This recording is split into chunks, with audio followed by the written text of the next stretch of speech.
have resiliency in a community, you need to have trust and relationship building and love for one another. We, unfortunately, I feel live in such kind of divided times or scary times in a lot of ways, especially for communities of color, our new American families of color, through vegetables, through culturally relevant vegetables, just showing up week in and week out and saying you are so welcome here, you are so loved here, we want you to feel at home as much as possible. I think that sets up resiliency through compassion. Strength in communities that I have my neighbor's back, my neighbor has mine. I think that can lead to really resilient, strong communities that can't be broken up by these other nasty forces at play.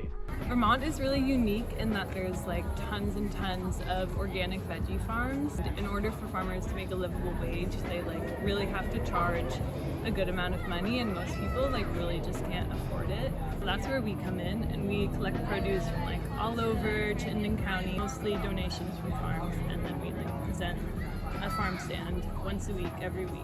A typical farm stand Friday is full and packed and chaotic and fun. I'll go to the UVM Farmer Trainer program. They prepare a few totes of different things and we'll shoot it down to a New American run farm called Pine Island Community Farm.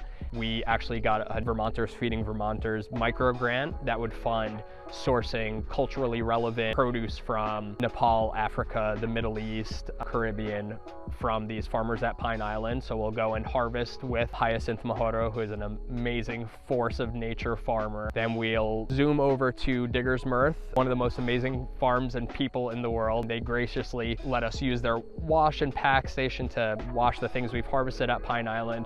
Through the Resiliency NOFA grant, we were able to source a whole large bed that we are growing our own tomatoes, okra, bitter melon, mulukhiyah, callaloo, culturally relevant, culturally important, but then the staples. Everybody loves tomatoes, everybody loves cilantro. Then we are off to Full Moon Farm after lunch in Heinsberg.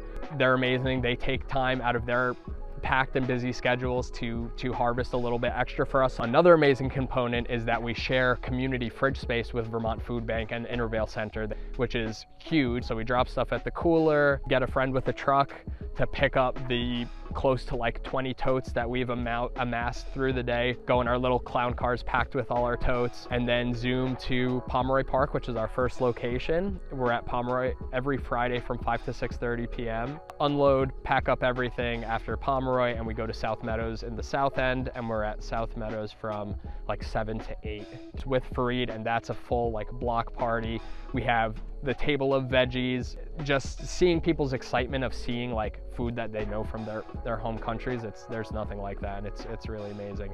One of the things that we still struggle with today is charity versus mutual aid. Where are we just coming in and being performative and saying look at what we're doing and just giving away these free veggies versus what is actually going to lead to community resilience and what is actual mutual aid. We just, for the first time, just 10 minutes ago, you met had a family from South Meadows come and helping us harvest out in the fields. It's felt more of a community process than just us, showing up, giving veggies, whatever. It's felt more mutual.